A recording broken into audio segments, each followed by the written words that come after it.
Hei, hei, hei. Ketlin siin ja kutsun endaga täna siia ühe külalise. Nii et vaatame. Tere, tere, tere! Kes kõik juba jõudnud on? Juba jõuate, tore. Nii, vaatame, kas me saame külalise ka siia juurde. Oleks väga tore. Mikä kamppa? Ei, Mis toimub? Reili Ahi jõudis. Vaatan, kas Reili veel oota, ma vaatan. Hei. Tšau! Nii, tundub, et kõik toimib. Meil on 22 vaatajat, juba 24. Nii tore. Ja minuga on siis koos siin täna Reili Tamme. Ta on laste füsioterapeut.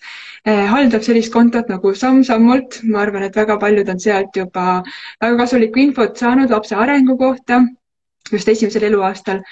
Ja täna me siis räägime lapse müofunktsionaalsest arengust ja mida see siis täpsemalt võib-olla tähendab, võib-olla paari sõnaga ja kuidas see võib siis näiteks unega seotud olla. Teili, tahad midagi täpsustada? Ma võtan kohe üle, aga ma kõigepealt küsin, Ketli, vaata, meil on neid küsimusi siin päris palju on ja ma saan aru, et me vastame neile ikka, katsume kõigile ära vastata, on ju. Et siis ma tean. Just, et me saime teie küsimused ka kätte, mis te minu story'desse lisasite, et need tegelikult mitu päris korduvad, et siis võtame need äkki kõige lõpus juurde, et ma tegelikult, ma arvan, me natuke juba vastame nagunii jooksvalt ka nendele küsimustele. Okei. Nii, ehk et kõigepealt ma räägin sellest, mis see müofunktsionaalne teraapia üldse või mis see müofunktsionaalne areng nagu tähendab, et mida me selle all silmas peame.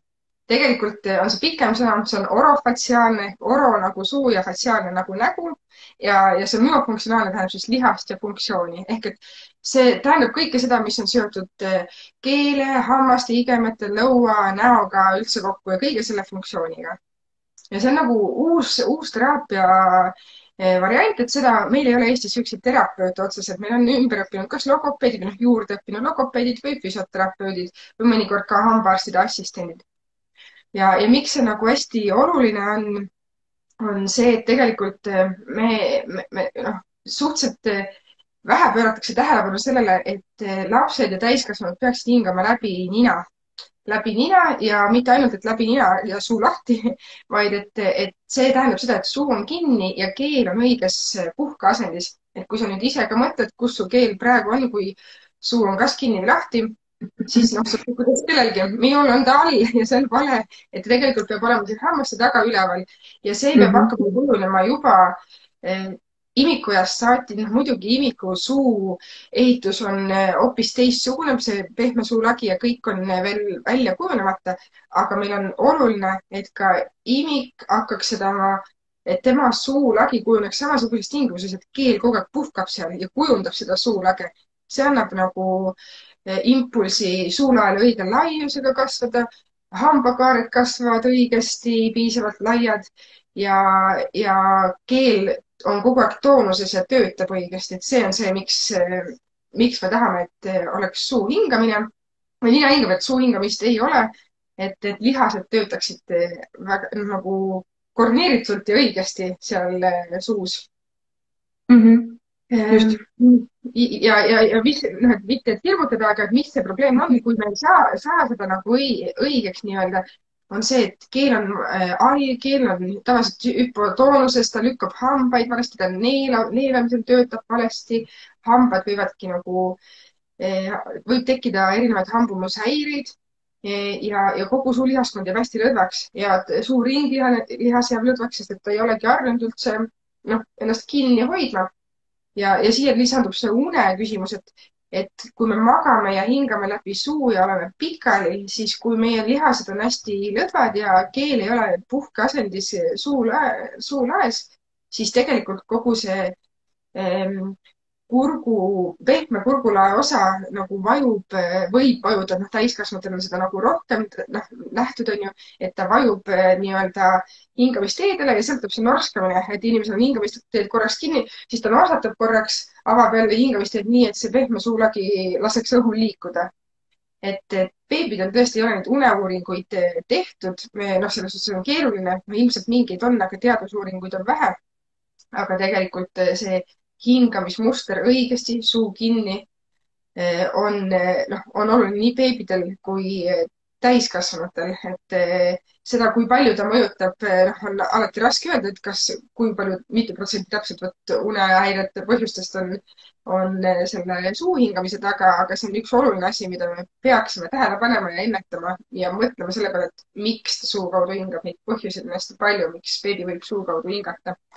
Ma korraks võib-olla peatukski selle uneteema juures, et kui sa ütled, on ju, norskamine on üks asi, on ju, kuidas nagu võib väljenduda see, et nagu see keeleasend ei ole, on ju, sobiv, ei ole nagu see nagu myofunktsionaalne, see areng ei ole nagu päris õige olnud. Aga mis minul näiteks töös ette tuleb, ongi näiteks see, et lapsed võib-olla ärkavad väga tihti ülesse, et nad ei pruugi alati isegi norsata ja lihtsalt neil nagu vajub, on ju, see keel kuidagi sinna kurku, et neil ei ole nagu see hingamine nii hästi ei käi see hingamine läbi, et siis nad võpatavadki rohkem on ülesse, et neil on nagu neid virgumisi rohkem, et kui normaalne on, et seal esimesel eluaastal on võib-olla selline, ütleme, 5-6 öist ärkamist ja pärast esimest eluaastat juba jääb nagu järjest vähemaks, et siis nende laste puhul ei jää tihtipeale neid ärkamisi nagu vähemaks, et on palju sellist nutuga ärkamisi, hästi rahutud tund, et laps nagu otsibki hästi palju asendeid, sest tal ongi seal selline asendis nagu halb olla, ta ei saa seda vajalikku hapnikku kätte, on ju, mis tal aju arenguks nagu vajalik on. Ja, tõesti, beebid tegelikult üldiselt nagu, ma ei ole kohanud, et nad norskaksid päriselt, et nagu see on ikkagi hästi ekstreemne, siis peab olema midagi kuskil nagu hästi palju adenoide ja kõigega kokku kombineeritud nagu hingamisteedes ikka tõeline obstruktsioon. Aga just see, et suu on paokil ja kui sa ise mõtled, kui mina suuhingaja oskan nagu öelda, et kui sa magad suu lahti, siis su suu kuivab nii ära, et lihtsalt vastik on ja sa ärkad üles, täiskasvanu võib-olla longsab vett, aga beebi, siis ta võib-olla küsibki lihtsalt sellepärast, et tal limast kestad kuivavad lahtise suuga ära, et see on nagu üks võimalik probleem, mis sellega on, aga tihtipeale beebid isegi, meil oli juttu sellest enne ka Ketliniga, et beebid ei pruugi nagu norsata, aga mis on märk kindlasti, on see, kui beebi magab pea kuklas.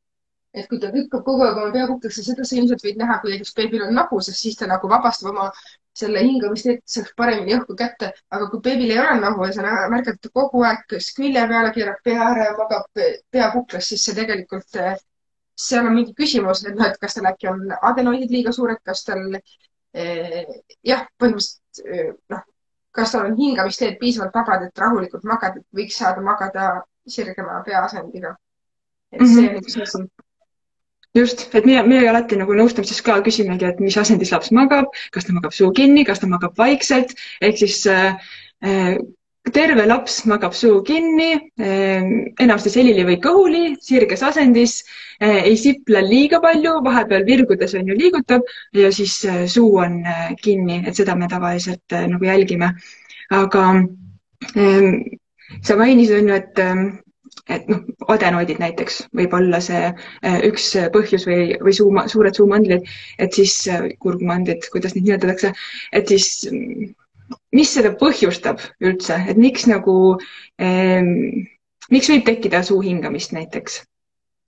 Mis võib veel, ma praegu tuli kohe meelde, et mida ma ei maininud enne, on allergiad, tolmuliste allergia, lemmikloomade vastu allergiad, midagi, mis seal magamiskeskkonnas on piisavalt nagu laps saab piisavalt eksponeeritud nagu sellele allergeenile, et see on kindlasti üks asi, aga teine variant võib olla see, et tal tegelikult nagu hingamisteed ei olegi üldse, et ei ole seal mingit tuurset, ei ole mingit nohu ja ei ole ka tonsiilid, neid mandlid ega adenoid ei ole suur, aga näiteks on tal huulekida, see samune siit niimoodi see, mis siin kahe esimese hamba vahelt läheb üles ja hoiab huult kinni igemete küljes, et see on nii tihe, et praktiliselt ei ulatagi oma huuli nagu kokku, noh, hoidma, et tal ei ole lihaskond nii arenenud, see takistab ka vaid see sidekude siin ja siis ta ongi lahti ja kui ta on lahti, siis on hästi raske suruda oma keelt sinna üles, siis juba, noh, jääb keel ka lötsuks ja teine asi on keelekida, et keelekida on see, mis siin keele all on ju. Osadel lastel on see ikkagi väga tihe ja väga nagu lühikene ja see võib takistada seda, et isegi kui ta suudab suud kinni hoida, siis ta tegelikult ei suuda oma keelt sinna õigesse kõrgele kurgulakke lükata. Et need on nagu põhilised asjad ja öeldakse küll, et sünnitusmaal vaadatakse kõik kidade vastu nagu lapsed ära, aga no, mina olen kohanud ikka väga palju lapsi, kellele oleks võinud ka lõigata või noh, vähemalt nagu mainida, et see on nagu probleem ja mida tähele panna, et selles suhtes ja meie juurde on jõudnud näiteks ka neid lapsi, kellel on mitu korda lõigatud, et võib-olla esimene kord nagu päris korralikult ei saanud seda keelekida näiteks lahti. Et selliseid olukordi on ka meil olnud. Seal on veel see aga, et võis isegi saada päris hästi, aga minu teada Eestis väga ei nõustata selles osas, et mida pärast oppi edasi teha. Ehk et ta side kohestub uuesti tagasi, kui mitte midagi ei tee. Et lõigatakse ära, et see armkude ei tõmbaks kokku tagasi, siis tegelikult noh, venitama. Võib-olla me jõuamegi sellega nagu sinna, et kelle juurde üldse siis nagu pöörduda. Et kui meil oli küsimus ka, et võib-olla nagu perearstiga on juba arutatud, et lapsevanemal endal on nagu mure, aga perearst seda muret nagu väga tõsiselt ei ole võtnud või noh, ei ole nagu leidnud, et see on probleem, et kelle poole siis võiks veel pöörduda. Kas ise saab kuhugi pöörduda või on saatekirja vaja või kuidas täpsemalt? Ma ei tea kogu Eesti süsteemi. Üldiselt on niimoodi, et kui te teate kedagi haigekassa süsteemis mõnda terapeuti, kes reaalselt on välja õppinud, siis tema juurde käiakse ikka haigekassas, vähemalt Tartus lasteliikus, käiakse läbi taastusarsti. Selleks on vaja perearsti saatekirja. Samas on meil Tartus Unimed, kuhu lähevad, kus on logopeed väga pädev ja väga hea, kes on õppinud ka seda myofunktsionaalset teraapiat ja tema juurde saab minna läbi hambaarsti või tegelikult ka lihtsalt ise öelda, et ma tahan minna, aga see on era. Et neid süsteeme on nagu erinevaid ja ma arvan, et selle kohta võib-olla oskabki ka minu kolmapäevane see kaaslektor Iiti Müürset, temal on enda müokliinik Tartus võtab vastu, et selliseid väikseid kliinikuid juba on erinevates linnades, just need välja õppinud spetsialistid ise võtavad ka vastu, aga seal ongi see küsimus, et kas haigekassa raha eest ja kas siis eras ja kui on väga ekstreemsed variandid, kus on vaja reaalselt ikkagi kida lõigata, siis peab olemagi see kas näo- ja lõualukirurg või ortodont või hambaarst, kes suunab, et neid mooduseid, kuidas jõuda sinna terapeudi juurde, on mitmeid tegelikult. Et tore oleks, kui perearst ka nagu mõtleks kaasa, aga kui mitte, siis on alati variant erakaudu vähemalt nii-öelda jalg ukse vahele saada, kui tundub põhjendatud, siis nagu ikkagi, noh, siis lõpp. See on just eraarsti ka on ju nõusse. Just, et ja siis, kui see on nagu väljaõppe saanud inimene, et siis tema juba teeb siis raviplaani pärast, noh, juhul, kui me räägime praegu just keelekidast, et tema teeb siis sellise hilisema raviplaani ka, et mis harjutusi näiteks teha, et seda keele toonust siis tõsta ja et see keel hakkaks siis õigesse asendisse nagu käima. Jah, aga sellega on ka nii, et noh, et sõltub jälle süsteemis, mis asutusest on, et kas tal on nagu ta võib anda ka lihtsalt soovituse, et see ei ole kellelegi kohustus, lapsevanem ei pea minema lõikama ja just näo- ja lõualukirurg kahjuks võib juhtuda ikka, et ütleb, et aga ma ei tea, minu arust ei ole vaja lõigata, et see on niisugune, noh, ma kujutan ette, et võib-olla nagu on vaja nagu vahel ennast läbi närida sellest süsteemist, aga otsustaks vähemalt lahti teha, et kui juba terapeut ütleb, et oi ei, et siin on kõik päris hästi ja suulihastega ei ole muret, et siis tõesti ei olegi muret.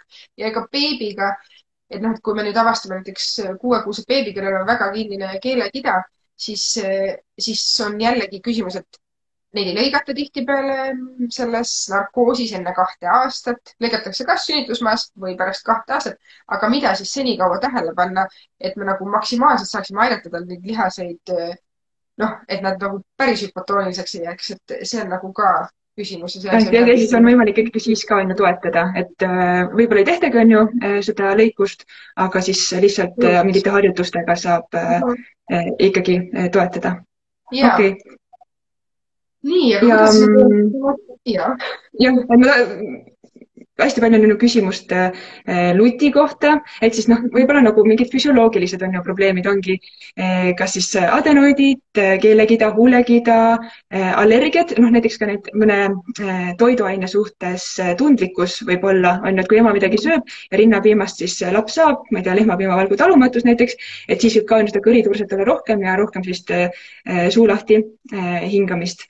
Aga need on siis nagu sellised kuidagi füsioloogilised, aga ka näiteks siis see luti imemine, pöidla imemine, kuidas need võivad mõjutada? Lutt ja pöial on ju, nad on selle koha peal ees, kus keel peaks olema. Sellest see probleem ongi. Et siis, et kui me paneme nagu pool sentimeetrit siia keele ja selle suulae vahele, siis juba keel ei pea pingutama nii palju, et olla õiges kohas, ehk et kui lutt on nagu puhkeasendis ka kogu aeg lihtsalt suus niisama, et sest on mugav, siis tegelikult keel ei saa olla õiges kohas. See ongi see loogika ja kui me juba nagu aasta või 2 ei ole keel õiges kohas ja võib-olla sinna veel kida või mingi allergia otsa, siis me saamegi selle tulemuse lõpuks.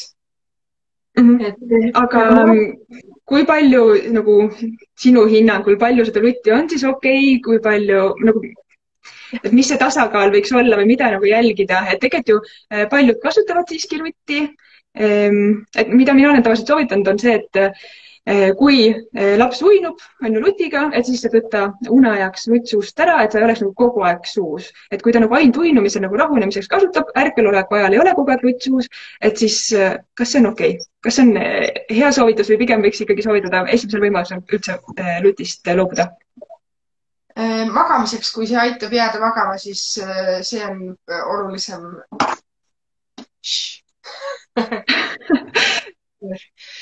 See lutt magamise alus, nagu magama jäämiseks on okei, et muidugi oleks tore, kui saaks ilma, aga kui see on nagu nii suur vaev, siis pigem nii, et ta saabki magatud. Aga jah, ära võtta selleks ajaks, kui ta päriselt jääb magama, kuigi ta hakkab seda ilmselt öösel ju uuesti otsima, on ju. Ja siis ärkvel olles, müofunktsionaalses mõttes ma ei näe mingit põhjendust, miks seda lutti peaks kasutama. Oleks eriti, kui on teisi nagu nii-öelda ohumärke ka, allergiaid või midagi muud, siis ma üritaks vältida, kui vähegi võimalik. Samas, see on ja pöidlegamise selle kohta, eks me jõuame seda seminaris, me räägime pikemalt sellest, et kuidas siis, et kas lutt või pöial või miks üks või miks teine või nagu... Aga põhimõtteliselt on ju, et sama käib on ju pöidla imemise kohta, et kui see on kogu aeg suus, on ju, et siis see võib mõjutama hakata. Ma vaatan kiiresti üle, mis küsimused meil veel on tulnud ja et kui näiteks laps on suu lahti, aga hingab siiski nina kaudu, et siis ikkagi tegelikult on ju see keel võib-olla ei ole õiges asendis, on nii? Jah, keel ei ole õiges asendis ja ma ei ole kindel, et kuidas väita, et ta hingab nina kaudu. Et võib-olla nina kaudu et selles seda saab proovida, et kuu kinni paned, kas see häirib teda. Häirib muidugi see, et käsi on seal peal, aga põhimõtteliselt, et see on nagu suke, tekib ikka küsimus, aga miks suu lahti on, et on lapsi, kellel lõhke nina kaudu ülihästi läbi ja ta hingab normaalselt, aga siis see tähendab, suulihaskond on ikkagi nõrk, et see on mingi muu küsimus ja sellega peaks ikkagi tegelema, isegi kui see ei ole hingamistakistusega. Okei. Küsimus, jah, kas sul on probleem, sellele me vastasime, on ju. Ma näen siin üks küsimus, et mis on halva hambumuse märgid? Et seda nagu siin beebi jaoks on raske öelda, aga need on erinevaid. Need on hästi erinevaid. On kas see, et alumised hambad on eespool kui ülemised hambad on niimoodi kõigepealt saadetud nagu siia ettepoole välja või on väga nagu, ütleme, puseriti ristis, tähendab, et lõualuu pole saanud piisavalt suureks, laiaks nagu kasvada. Et need on kindlasti märgid. Ma vaatasin, lõpus oli veel üks küsimus või selles nimistus, et kui 4-kuune hakkavad imetades nibule igemetega hästi palju haiget tegema, et seal on kindlasti küsimus selles, ma arvan, ma ei konkureeri nagu imetamisnõustajaga, aga et kas ta üldse, kas ta võib-olla ei ole rahul, kas ta saab sealt vähe piima kätte, kas tal ei tule piisavalt kiiresti, et nagu lihtsalt, või ta lihtsalt katsetab, et ta proovib oma hammastega midagi ette võtta.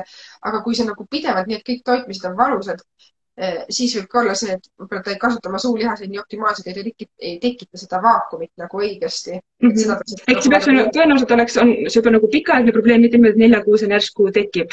Ma kujutan vähemalt ette.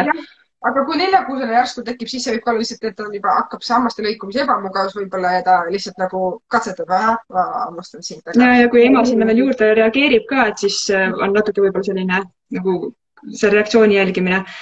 Siin jooksvalt on tulnud küsimus, et kas füsioterapeut võib ka hinnata, et kas on vaja nagu edasist mingit tegutsemist või kui ei ole väljaõpet saanud, siis pigem nagu mitte.